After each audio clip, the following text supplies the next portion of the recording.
So this is my short presentation about Orthodox Church in Finland. Honestly, I did not know much about it because, Finland is mainly Lutheran, and we do study every religion and, at school from 1 to 9th grade. That's a mandatory 1 to 2 hours per week. And I remember we did cover the Orthodox Church as well. I went to visit some churches as well, but I don't think we covered it very well at school. So this was a good, practice for myself to actually learn more about it.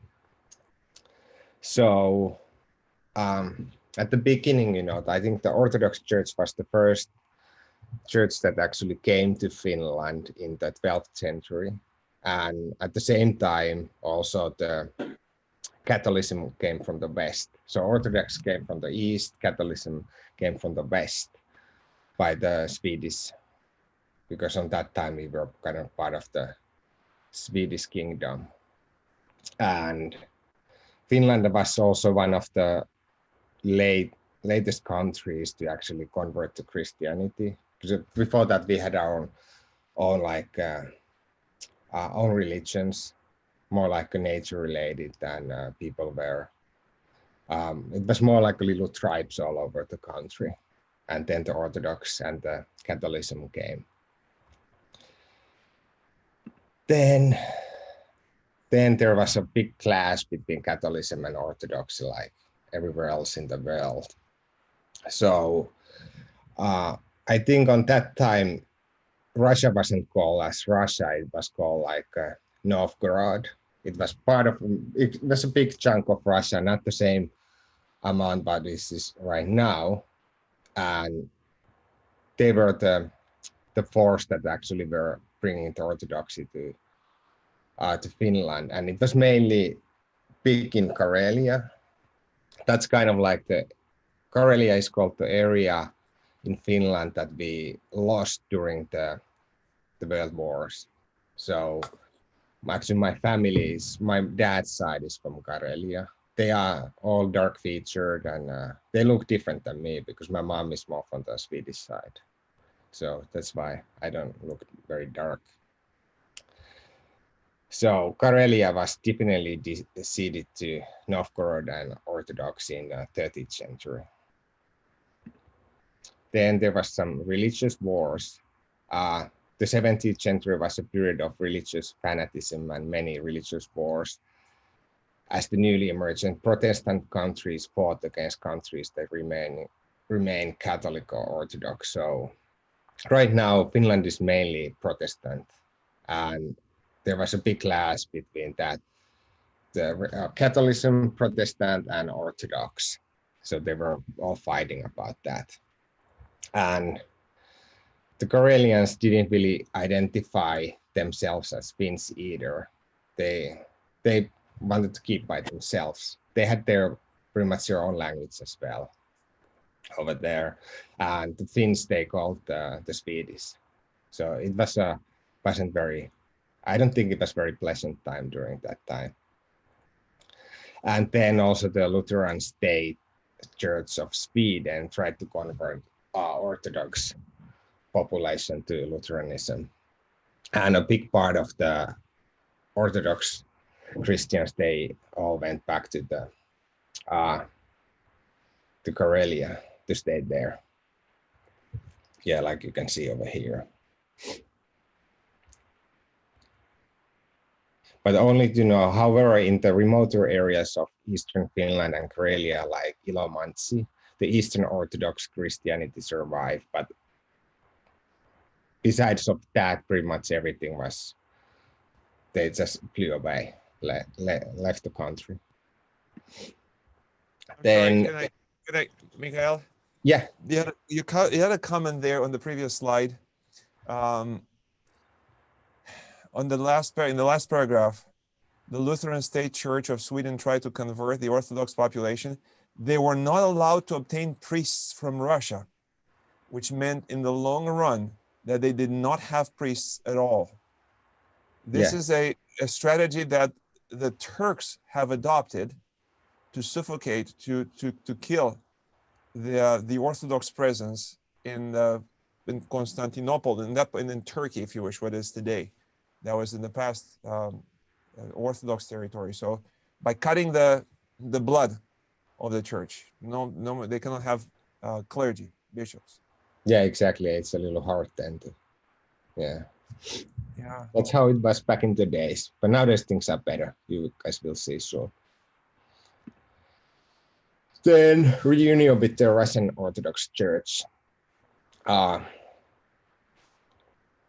So there was some wars, Actually, during the last 1,000 years, we have had like over 50 wars between Russia, So in the 17th century, the 1722, Sweden kind of lost, a big part of the Baltic region and portion of eastern Finland to Russia. So that means that Russia had the chance to actually expand the Orthodox Church in Finland again. And here is some more about that. So the Russia gave us the autonomous Grand Duchy of Finland. So it means that we were autonomous, and Russia was also, the military power was in our soil. Before it was Sweden, but now it was Russia, so things were changing. And 19th century was also a period of active building of new churches. So, for example, the Uspensky Cathedral that's one of the nicest that we have in Finland, and it's the biggest. It was also built during that time, and let me show it's this one on the first page. So that this was in Helsinki, and it looks very nice. And during the same time was also built this one, the Orthodox Church, and also one big Lutheran church as well, and they are very close to each other. And also 1892, a separate Finnish episcopate with the leading archbishop was established under the Russian Orthodox Church. So at that time it was under the Russian Orthodox Church. And the local Finnish, they really didn't like the Orthodox Church because they all thought it's about Russian, and they don't want to be involved with that. So the cultural gap between two churches remains significant. Then independent Finland. Shortly after Finland declared independence from Russia in 1917, the Orthodox Church of Finland declared its autonomy from the Russian Church. So now we were kind of like, since then, the Orthodox Church of Finland has been by themselves there. And here it says, until World War II, the majority of Orthodox Christians in Finland were located in Karelia. And during the big wars, 1940s, the monastery of Valamo was evacuated in 1940, and the monastery of New Valamo was founded in 1941 at Heinävesi. So we had the old church in the Russian side. We lost the land, and they brought the monastery to the new side of the border of Finland, and also the nunnery was also moved there. And after the Second World War, the membership of the Orthodox Church in Finland decreased slowly as the Karelian evacuees were settled far from their roots among the Lutheran majority of Finland. So basically, this was the time in 1940s when the Karelians, they lost their land for the Russians, and they didn't want to stay there, so they came to Finnish side. And that was the time, the Orthodox Church lost lots of people, and also including my dad's side of the family, as they were Karelians. This article doesn't say, but they were actually forced to convert to Lutheran Church, and they were like that ever since. Only my great-grandfather, he didn't convert. And I remember when I was a kid, we went to visit our family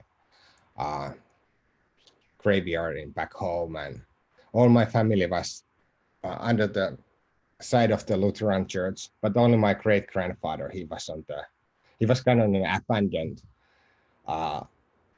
cemetery over there with the other Orthodox, and I was always wondering why he wasn't with the wife and other kids and stuff. But yeah, he never converted to that. And also nowadays, how it's in Finland, it's a little bit different than here in the US. How the church actually gets their funding. We have taxes, so all the major churches, if you are part of them, they can add like 2 to 3% of your monthly salary to the church. So we don't keep like separate way of money that much. A little bit, but not really. So it's coming automatically from your taxes, and that's actually especially some of the young generation who are not very religious. They leave the church because of that, because of the tax. They don't want to pay the taxes, and they just leave because they don't go to church anyways, and then they question their parents' religion and everything. So, but I usually when they get older, they join back. Yeah, that's part of the. And now currently we are divided into 3 dioceses, each with the subdivision of parishes. There are 21 parishes with 140 priests and around 60,000 members in total. So right now it's growing steadily. So it says 60,000 people. It's not big amount, but we have only like 5.5 million people in the whole country. So based on that, it's a good number, and it's growing. And here is about the Valamo monastery. So the picture on the below, this is the old one nowadays under the Russian side. So it was pretty big. And then there's the new Valamo they established when they escaped the Russian rule. Like, yeah, Lake Ladoga, or how we call it, Latoka. Yeah, so they moved it to there, and this is the new one, and it's actually open the year around. You can go and visit, you can stay there if you want, you can rent a room, you can stay there one night or a long period of time and attend the services. And it's also open for any type of religious groups as well. If you are Lutheran, you can still go and stay there. So they encourage you to go. Then we also have Russian Orthodox Church in Finland as separate. And they have around 3,000 members. And yeah, and part of them are both Finnish and also Russians. So some of the service for the Russian Orthodox Church is completely in Russian. So I think pretty much only the Finnish who can read and speak Russian, they will attend. Otherwise, they will attend to the Finnish service. Easier for them. And the Russian Orthodox Church in Finland follows the Julian calendar, so it's different compared to the Gregorian. Yeah, that's it. Question. I mean, of course, in the comment, when Russia kept the Valamo monastery, and the new Valamo was established in Finland, this was also the time of the communist regime in Russia. So some people tried to escape that, to get out of Russia, to stay out of the communists, to go to the free lands. I think that was a big part of it, not just the historical tension between the two peoples there. Yeah. Would you happen to have a map to show us where these places are? Yes, actually, did Google. Can you see this one? We see the slide now. Okay, so you're not seeing the map. You have to change the share. All right, let me see.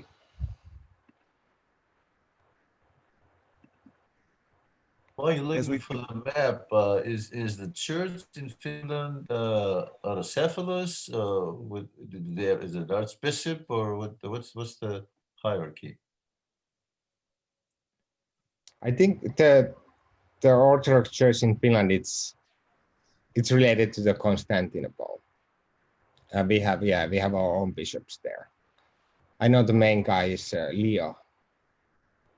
He's all the time on the news and giving his advice when it comes to the spirituality. Can you see the map? Yes. Yeah, so basically here the red parts are what we lost. So the Karelia is here next to the lake Ladoga. So my family was also living here, and then they lost all their land and they had to go evacuate to Finland's side. And yeah, here was the monastery was somewhere over here. And where's the new one? It's somewhere Heinävesi, so it should be somewhere in the middle here. Okay. And where did you grow up? I was born here. Actually a little bit, yeah, here. But then I grew up in Helsinki and nearby cities. Okay. Yeah. Yeah, that's our map. We have a lot of land, but not many people. It's because the living conditions are not the best. It's cold. You can't grow much. So I think the land can't really carry too many people. That's why all the Nordic countries, the population is not very big. Mikael, where is Lapland? In Lapland basically starts from here. The Arctic Circle goes here. And this part is considered as Lapland in Finland. And also Lapland continues here as well for Sweden and Norway, and also part of the Russia as well. So that's considered Lapland. That's where my roots, my grandfather's side, they migrated from Lapland to Russia, to the Russian side, I guess. Oh, that's interesting. Yeah. Belarus. Yeah, Belarus. Yeah, that's Lapland. It's nice, gorgeous over there. Not many people, mainly reindeers and native Lapland people. Any more questions? Oh, where is St. Petersburg in relation to when we're looking at the Soviet Union there? By that lake. Is it by that lake over there? Yeah, it's somewhere over here. I have actually been there when I was a kid, just after the collapse of the communist region. We went to a holiday over there when they opened up the borders, and we went to visit. We went to also the old Valamo and the St. Petersburg and to visit, and it was an interesting experience. I was pretty young, but still it was. I remember there was nothing in the supermarket. I couldn't buy any candies for myself because there was none. It was just empty shelves. I was wondering why. Supermarket? Yeah. What's that? In Russia, that was in I think Viapori, the St. Petersburg. No, I'm saying the supermarket. There were no supermarkets. No, kind of like a shop, like a little shop. We went on a bus from Helsinki to St. Petersburg, and do you think we went through Karelia? Yes, you did. Okay, so we've been through there. Yeah, it's Yeah, pretty. you go from here and it goes most likely here, or it could go take that for. Yeah, we took a bus from Helsinki too. Did you visit the monasteries, Steve and Kathy? Yeah, we did. There, most of them are just more like museums now, but I can't remember that. It was blood. One was. Can't remember. There was one Peter and Paul. Was a big one. Yeah. Oh, we didn't go to the monasteries. We went to the churches. We didn't go to the monasteries. Okay. Well, I think we've seen that Trinity Church in Helsinki. That That looks real familiar. It does. Yeah, yeah, I'm sure if you have been in Helsinki, you have seen that one. And also the Lutheran church, the white one. Yes. Yes. Yeah, they're both very nice. It was also a rock church, or made out of rock or stone. We have that one too. Actually, I don't know. Actually, if you mean the one underground, it's like built underground for the stone. Yes. uh-huh. Yes. With Yeah, flowers. that's kind of unique. Yeah, it's very Is unique. that Protestant church? Yeah, Yeah, that's what it's. yeah, Lutheran church. Mhm. Pretty much all the churches are Lutheran. There's a few little Catholic churches as well in Helsinki, but not many. What does the name Helsinki mean? Does it have any meaning? Not that I know of. Okay. I think it comes from the Swedish word called Helsingfors. So, yeah. So Helsinki is just kind of like Finnish translation from that. Because we are a bilingual country, so both Sweden, we need to learn both Swedish and Finnish. So you're bilingual. Yeah, I mean, kind of. Trilingual, obviously, you speak English too. Yeah. So especially the west side of Finland, this is pretty much Swedish-speaking territory. They do speak. Some of them actually don't really speak any Finnish, so you need to speak Swedish to them. Wow. And then in the middle, it's pretty Finnish. And then the Karelian side, it's purely Finnish. They don't even want to learn Swedish. Wow. Father Ian, Yes. did you know that Michael Spanos' wife is Finnish Orthodox? I wasn't sure from what Nordic part she was, but yeah. She was definitely, yeah, because she was taken in, when they were married in Stockton at St. Basil Greek Orthodox Church. She came from the Finnish Orthodox Church, and Cool. yeah. Thank you. Well, any other questions or I have reactions to it? Yes, please. Did I understand, Mikael, that you didn't grow up as Greek Orthodox? So how No. did you become to Orthodoxy? Yeah, I was being actually. Yeah, I had like two uncles who are Lutheran priests. The other one is more high level of the hierarchy. And I was baptized by one of them when I was like 2-3 weeks old. And I just grew up under the Lutheran church.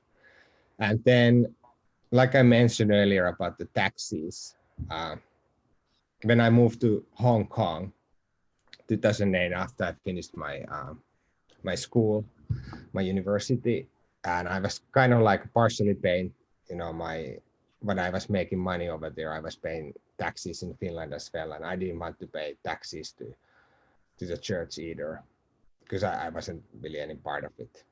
So I left the Lutheran church. Then I went to Hong Kong. I was there kind of like lost a couple of years. I didn't know what to do. Then I attended a few times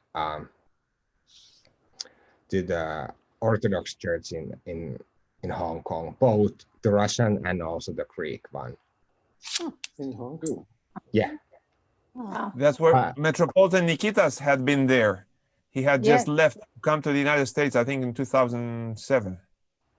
Yes. Yeah. They did not overlap. Yeah, it was interesting there. They had a nice little setup, both of them. I just didn't really join because I didn't understand the service, but it was either Russian or Greek. So for me, I just like to understand what's happening. So I kind of didn't continue. And then 2016, moved to the US.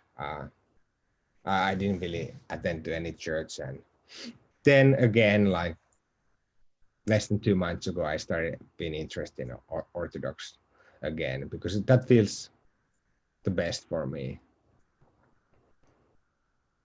That's my story. That's nice. Good Yes. story. God bless you. Thank you. Yeah, thank Yeah, you. thank you. That was very Wow, interesting. very interesting. Yeah. Well, what impressed me, you know, we talk about the martyrs, the saints of the early centuries, or, you know, like 9th centuries or whatever, through the life of the church. And we know about what communism did in Russia or Romania or other places like this that were Orthodox countries. And to learn today that Finland had Orthodox that were had such a hard time there, that had non-stop turmoil, non-stop, took me by surprise. And Yeah. it sounds like now they finally reached a time of more peace. But this kind of peace could be dangerous. You know, we don't like peace in this. It shouldn't become a what's the proper word? Complacent peace.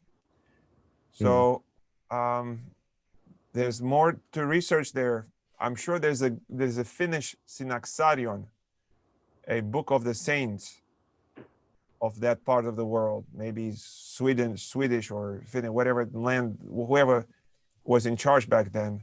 That'd be interesting to see. I'm sure they are martyrs. They are martyrs. And just like in my homeland in Romania, some martyrs were martyred by the Roman Catholic, or in this situation, maybe by the Protestants and so on. It was that brutal, something that escaped us in the East, in the Byzantine space, most of the areas in the Byzantine space. But you've had plenty of it there.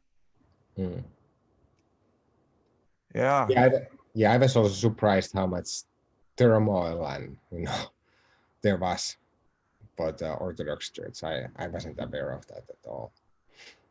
I mean, for all churches, this was the point where the three currents meet right there, from the east, from the south, and from the west. Well, so should we understand that you did learn something new from preparing when you prepared for this presentation?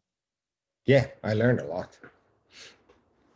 Yeah, I wasn't really aware of all. I just knew that we have those churches, we have the monastery, and I had some Orthodox friends when I was a kid, and I just remember they didn't attend our religion classes, and I was always wondering why. All right. So they had like 1 to 2 hours off when we were studying. Cool. Well, thank you so much. This was great. You did a marvelous job, and I think we all benefited from it. Great blessing for all of us. Your next assignment is to go and do some research on the local saints. Yep, already wrote it down. Yeah, and as you place them in the calendar, as they come up, let us know so you could share with us when their feast days come. Okay. Would love to hear that. And also a little bit more, I know the monastery of Valamo and New Valamo, I'm sure they have an intense spiritual life there. What is it that's happening there? Are there any holy people? Or have they had holy people there, saints, over time and so on? I think this is to explore, and we would love to hear some more. Father, Saint Herman of Alaska Monastery Press publishes a lot about the Valamo Monastery and the saints that came from there. So if we kind of backtrack, we could probably find a lot about that. I have some right here next to me. Thank you. I thought it was really, really interesting that the Orthodox Church went through a kind of a renaissance in the 1970s, where it was like you said, it was a fad in a way to learn more about the church and to join it. And that's really interesting. I kind of wonder how that started and grew. And I mean, there might be triggers that are helping people to then turn to it. Is it oppression? What is the situation that created that? Yeah, that's interesting. Isn't this the same time when the sexual freedom hit the Nordic countries too? Certainly it did in America. I don't know about the I don't Nordic. think not at that time in Finland. No, the Lutheran Church was very strict, especially at that time. My parents always tell when they were in the school, and all the teachers were very religious, and if you don't behave, they take a big stick and you put your hand on the table and you get like whipped. So they got whipped pretty much every day. So they were very strict. No fooling around. Oh, you poor thing. Now it's illegal, but that was back in That's illegal.